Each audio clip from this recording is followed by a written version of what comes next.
mind. I will not be coming for you more. Now be. Oh wait, you're surely. Wait. You're surely sporting with me. You know me better. I know you clutched my back.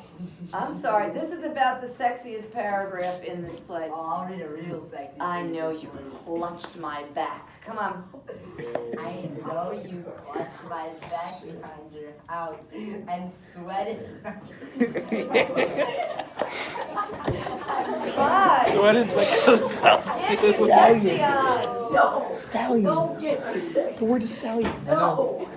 Kyle, I know you got that sexy. Shut up. You can just sexy y'all go get it. I know how you clutched my back behind your house and sweated like a stallion whenever I come near. Or did I dream it? It's she, meaning your wife, that put me out. You cannot pretend it were you. I saw your face when she put me out. You loved me then and you do now. Abby, that's a wild thing to say.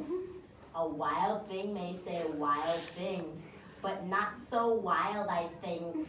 I have seen you since she put me out. I have seen you nights.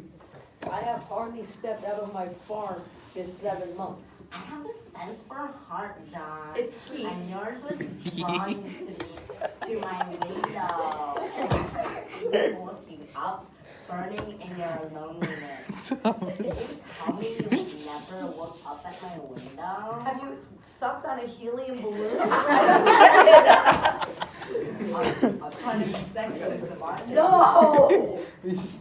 God, let me demonstrate one more time, sweetie. Oh. I have a sense for heat, John. And yours has drawn me to my window. And I have seen you looking up, burning in your loneliness. Do you tell me you've never looked up at my window? Nah, Kyle's was better. I may have looked up. Oh my god. Girl, Kyle. Now sorry. And you must. You are no wintry man. I know you, John. I know you. And now you're weeping, weeping. I cannot sleep or dream. I cannot dream.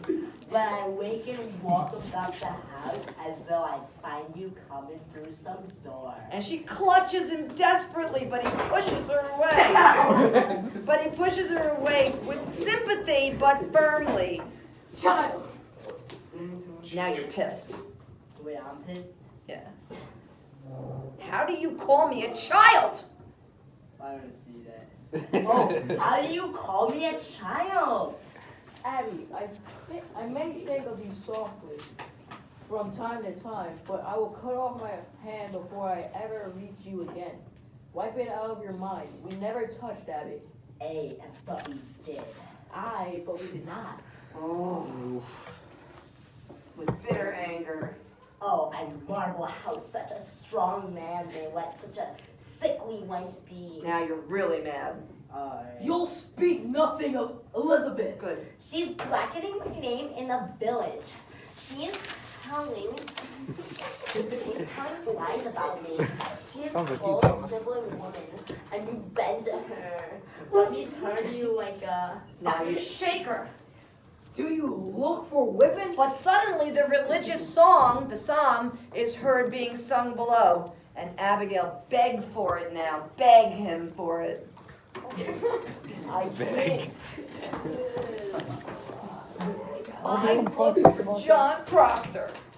I look for John Crucible that took me from my sleep and put knowledge in my heart. I never knew what pretense Salem was. I never knew the lying lessons I was taught by all these Christian women and their covenant men.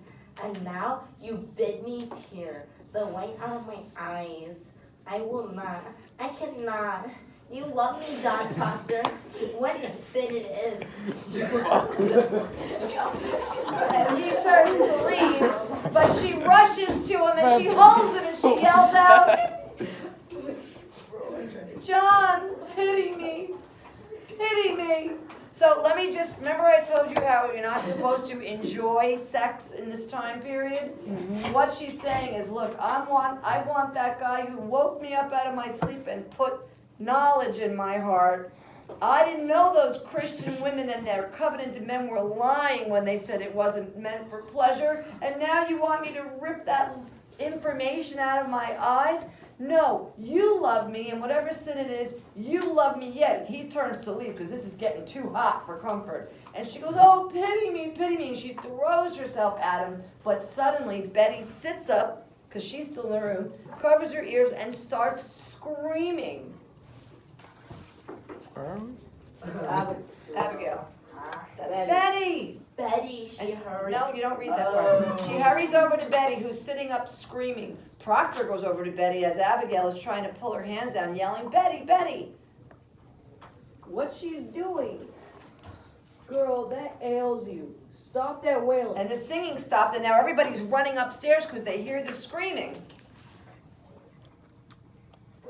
Oh, what happened? What are you doing to her, Betty? And he rushes through the bed yelling, Betty, Betty! And Mrs. Putnam enters, feverish with curiosity, and her husband, Mr. Putnam, and Mercy Lewis. And Paris is slapping Betty in the face, going, what the heck is going on? And Abigail says, She heard you singing, and suddenly she's up and screaming. The song, she cannot bear to hear the Lord's name. No, God forbid. Mercy, run to the door. Tell him what happened here. and Mercy Lewis runs out. And you're like, this is exactly what you need. Oh. Yet another sign of witchcraft. Mark it for a sign, mark it. And Rebecca Nurse comes in, 72 years old, white-haired, leaning on her walking stick. And Putnam points and says, oh, this is it. This is exactly the sign of witchcraft we're looking for. That is a notorious sign of witchcraft afoot. Goody Nurse, a prodigious sign. My mother told me that when they cannot bear to give a name of. Oh, Rebecca, go to her. We're lost. She suddenly cannot bear to hear the Lord's. And Giles Corey walks in. Put your head down. 83. He's knotted with muscles, canny, inquisitive, and still powerful. Dylan, just play Giles for a minute. There's hard sickness in here, Giles Corey, so please keep the quiet. I've not said a word. No one here can testify I've said a word. Is she going to fly again? I hear she flies. Man, be quiet now. And everything is quiet, and Rebecca walks across the room to the bed. Put your head down. Gentleness exudes from her. Betty is quietly whimpering. Eyes shut. But Rebecca, put your head down, stands over the child, and she gradually quiets. So again, Rebecca I is bless an thee, Thomas. old, really religious woman who's got 11 kids and 26 grandchildren. Everybody is Damn. very respectful of her. So now you're quiet, and Mrs. Putnam cannot believe this. You're at the bottom of 26 now. What have you done? And now I leave the bedside and I go sit down. What do you make of it, Rebecca? Andre, top of 27. Goody Nurse, will you go to my room and see if you can wake her? I think she'll wake in time. Pray calm yourselves. I have 11 children and I am 26 times a grandma.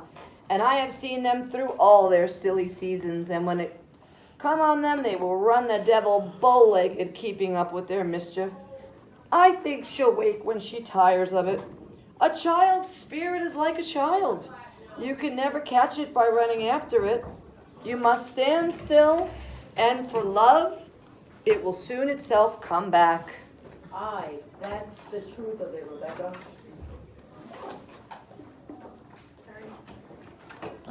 This is no silly season, Rebecca. My Ruth is bewildered. Rebecca, she cannot eat. Well, perhaps she is not hungered yet. I hope you're not deciding to go in search of loose spirits, Mr. Paris. I've heard promise of that outside. A wide opinion's running in the parish that the devil may be among us, and I would satisfy them that they are wrong. Then let you come out and call them wrong. Did you consult the warden before you called this minister to look for devils? He's not coming to look for devils. Then what's he coming for? They're- There are children dying in the village, mister. I've seen none dying. This society will not be a bag to swing around your head, Mr. Putnam. Did you call a meeting before you? I am sick of Yell it, Andre. I'm sick of meetings. I am sick of meetings. Not the man turned his head without he having a meeting.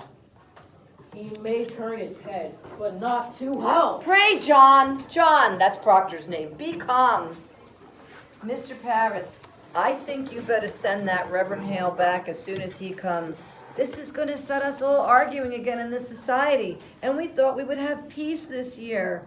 I think we ought to rely on the doctor now and good prayer. Rebecca, the doctor's baffled. Well, if so he is, then let us go to God for the cause of it. There is prodigious danger, that's really bad danger, in the seeking of loose spirits. I fear it. I fear it. Let us rather blame ourselves and yell at me. How may we blame ourselves? I am one of 9 sons. The Putnam seed has peopled this province, and yet I have but one child left of 8. Now she's shriveled. Now, I hate to put you on the spot, Andre, but you're one of 9 sons, 9 strong, healthy, land-owning sons. The Putnam seed, aka the boys, have peopled this province, are responsible for most of the population of this province, and I have only one child left of 8, and she's shriveling.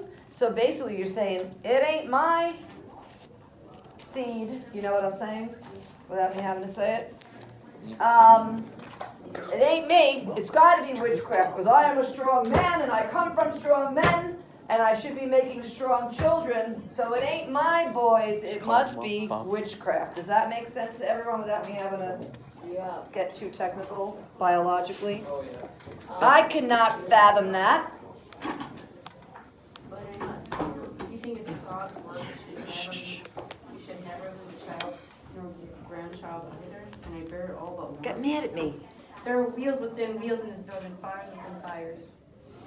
When Reverend Hale comes, you will proceed to look for signs of witchcraft. You cannot command Mr. Prairie. We vote by name in this society, not by Acreage, not by how much land you own. So this is another reason why Andre, Mr. Putnam, is pissed. So first of all, your babies, all but one of them, have died, and it certainly isn't you. Secondly, you want there to be witchcraft because you have all the money to buy everybody's acreage. So you demanding that we look for witchcraft there's a lot of reasons why you would want it to be witchcraft. Do you understand that? Does everybody get that? You are pissed at me because I have all these successful, healthy children and you can't seem to keep any of your children alive. So you want witchcraft. You don't want it. You, Cease, just don't believe in it, period. And who else are we talking about? Well, Giles Corey we haven't met yet. But that's where I stop with my other classes. So we're going to stop there for today.